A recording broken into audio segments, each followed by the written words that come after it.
Yeah, we did it again. Do you remember our chair video from around the holidays? Our deck the chairs? We did it again. This time it is called Chair in Full Bloom. We have a beautiful playlist. Wait till you see the names on it. Let's just dive in. The whole thing is to take a chair, upcycle it, and to set up a vignette around that chair. So I have done a chair and a couple items that I upcycled, and then I styled it all up, and I can't wait for you to see the final results. I took like 5 different rounds of pictures trying to get the right lighting and the right space, and I hope I did it justice. You'll have to let me know at the end where I have all of the final pictures. Y'all, I think I'm keeping the chair. Let me know what you think. Let's go. So for project number 1, I am doing just a couple projects to put on my chair, and I decided I really haven't used molds in a while, so it was time to break them out. I picked this up actually quite a while ago. I don't even remember where I got it from. Don't even remember what I paid, but we're going to take out our tulip mold, which is from the newest IOD release. I am dusting this with cornstarch and making sure to get it in all of the deeper parts, the nooks and crannies, and then I tap it out. And then I'm just going to go ahead and take my clay and warm it up in my hands, and then I apply it into the molds. And as you can see, I'm using my thumb and fingers to remove the excess clay. I'm not gonna lie, this is some pretty old clay that I've had in my stash, and I had a baby wipe in there. So it's a little bit harder than what the norm is. I will tell you, when you open a fresh thing of IOD air dry clay, it's like heaven. It works so stinking well. And as we do this, I'm gonna actually do one mold of each of the pieces in this. And so I'm just going to do the same thing and repeat this process.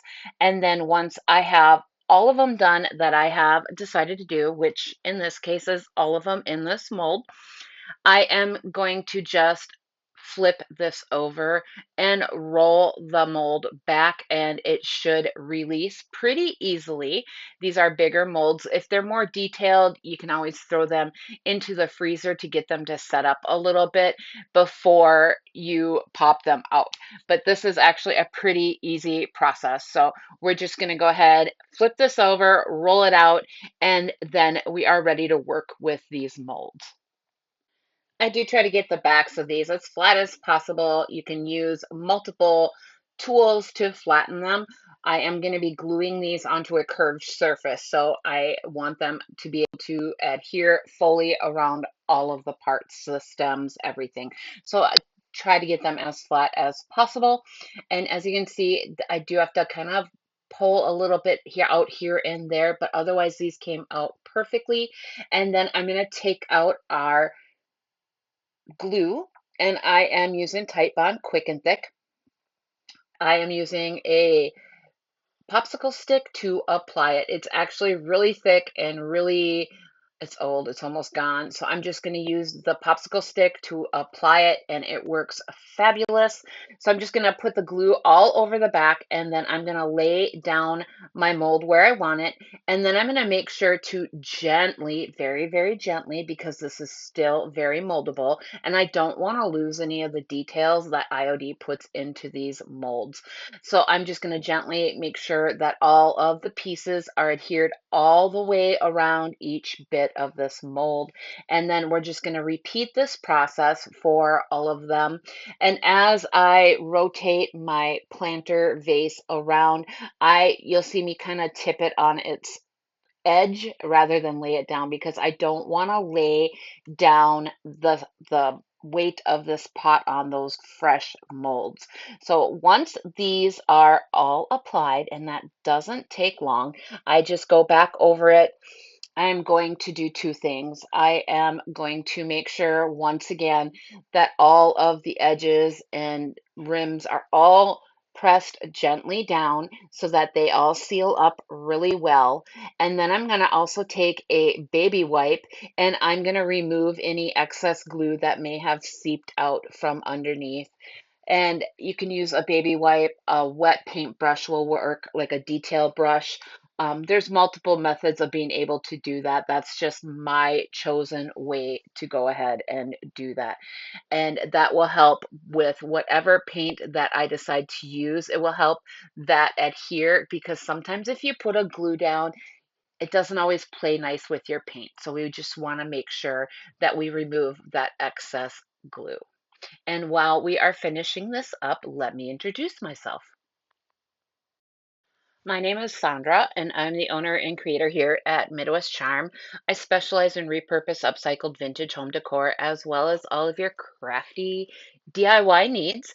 We carry Sweet Pickins milk paint, DIY paint, Roycycled Treasures, Iron Orchid designs, Connie Lines of designs, and more. You can find me on all of the social medias and on our website, www.midwestcharm.co, no M, and you will find all of the items that I used here today linked down in the description, as well as our social media, our email, the website. All those details are down below, including our playlist for today. And that's very important that you go and hit that, because this has been an incredible journey. I'm going to pull out the Cottage Color by DIY in Crockery. And you guys make sure you give this a really good stir, because all the good stuff will separate to the bottom. It is an all-in-one paint. So that means it has a built-in sealer. So I won't have to go over this with a sealer. And yes, if you are wondering, I am painting over my IOD air dry clay before it has dried. So this is still wet, and I'm going over with a light touch and a little bit heavier paint, just to make sure that um, that this will help slow down the drying process of the clay and help to reduce any cracking that may happen with the clay. This will get 2 coats of paint and a little bit of dark wax to pop the details. Project number 2 is a quick, easy, simple project. I have done these so many times, and that is to find these cute little shaped birds at the thrift store. These are usually under $3, and they make such a big impact when you can change them by painting them and just choosing a color in the vignette you're doing, or a complementary color, which is what I decided to do. And this is a complementary color to the color that I chose to paint my chair. I just wanted to have a little bit of that pop that just tied everything all together. So I chose I cannot talk tonight. Cowgirl Coral by DIY. And this little bird is going to get 2 coats of this. Once it is completely dry, then you go in with that second coat. If it's a little wet because we're going on ceramic, it may pull it up. So make sure that it is completely dry. Then when that second coat is dry, I'm going to go in with DIY clear wax, and we're going to wax this with that clear wax. The wax from DIY is so creamy and so soft that it is amazing to work with.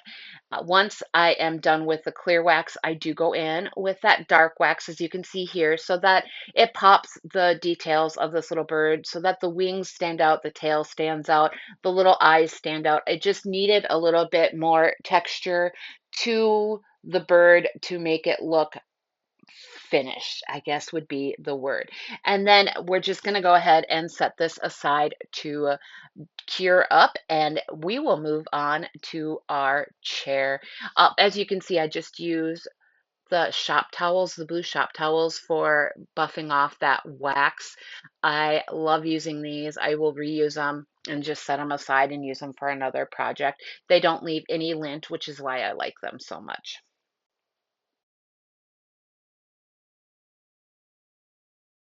And now on to our chair. Y'all, I found this chair and we had been looking for a while, and I wasn't having any luck, and I was ready to give up when we found this for $3.99. Yes, you heard me right. $4 for this amazing little chair. But look at the upholstery job. Yes, it was seriously taped to it. It was not, there's one little like line that was stitched, hand stitched. Otherwise, it was taped to my chair. So that was an easy enough to remove piece. And then I grabbed some upholstery tools that I have, and we're going to go ahead and remove the staples from the rest of this under, I don't know, this has also been redone. So none of this has been original to the chair. So we're going to remove this and the batting and everything that's on there. And the kitty in back is Emmy. She was very, very nosy this day. I'm not sure why, but she was definitely hanging out. So this next tool I am using is what I use to pull out my staples. If they get stuck, you see, you just kind of roll it and it pulls them out. Really super easy. And these staples will be going in the trash as well as the fabric. And I decided that I was going to use some drop cloth to make my own print. So I am measuring out with the batting and chair foam on there some fabric, and I tried to rip it. You could see I didn't do very well, but we're gonna get this torn down to size, and that'll give us a little bit excess on each side. And I knew I wanted to stamp it. So again, I take out Iron Orchid Designs' newest stamps, and I am going to be using one of these to do my project. When you use a stamp for the first time, you do need to season it, which will help it hold the ink or paint a little bit better. And you're just gonna take like a 220 sandpaper and go multiple directions on all of them. You only need to do this once. Once it's done, it's done. So I took the Meadowlark stamp, and I don't know what happened, y'all. I used IOD black ink, and when you're doing fabric, you just got to make sure that you really ink it generously.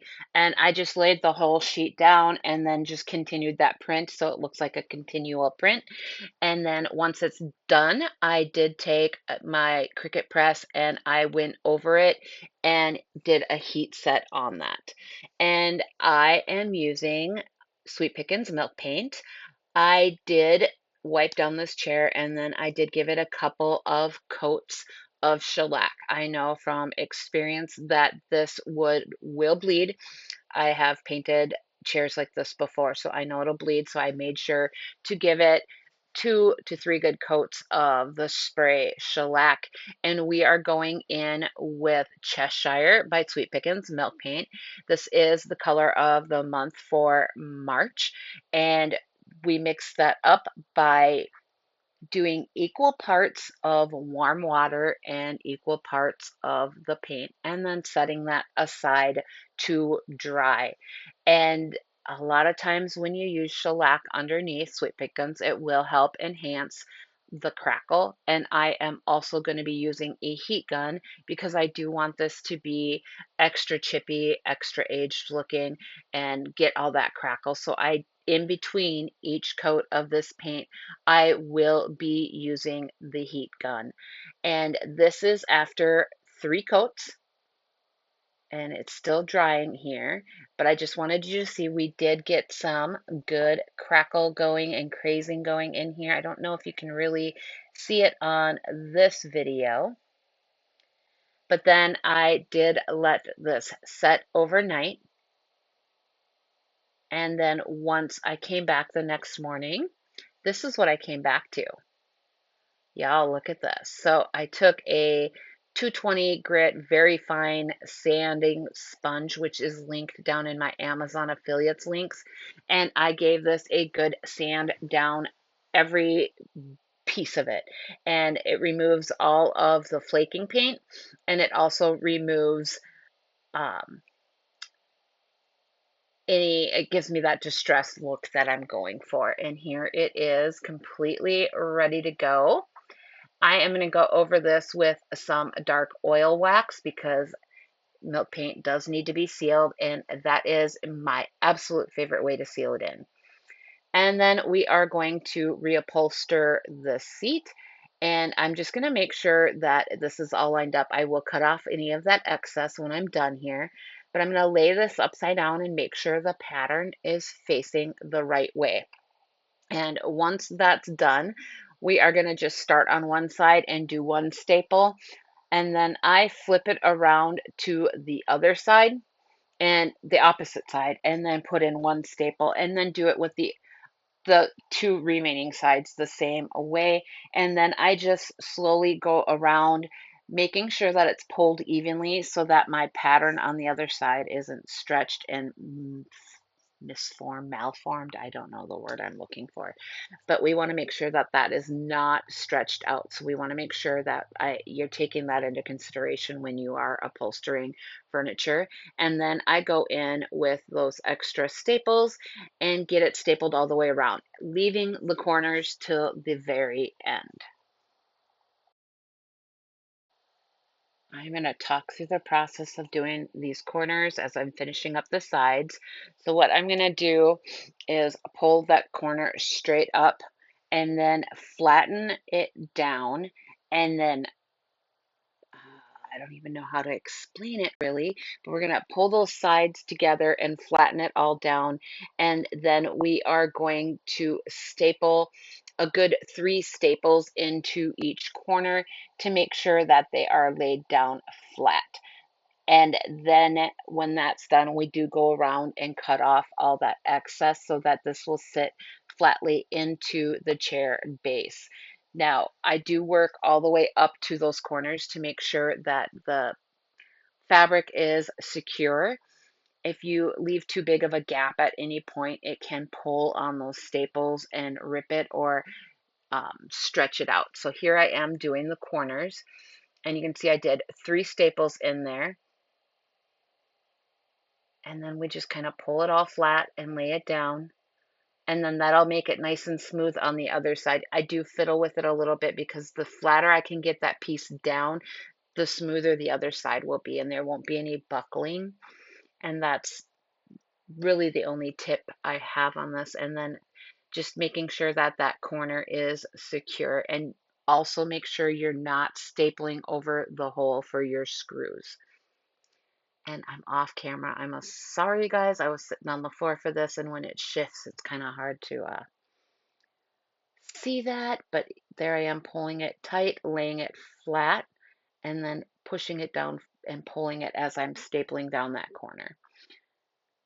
And then we're just going to take a pair of scissors and work around the edge of this and pull off any of the extra batting and fabric, because that will help it lay flatter, and especially in those corners, to make sure that we're leaving as little as possible in those corners. And I probably give it about a 1/2 inch past the staples where I cut at. And then it's as simple as screwing this piece back into our chair, and it is ready to go. I can't wait for you to see my final vignette. I do place all of these together with some other items from my stash, and you will have to let me know what you think of my Larry approved chair.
How did I do?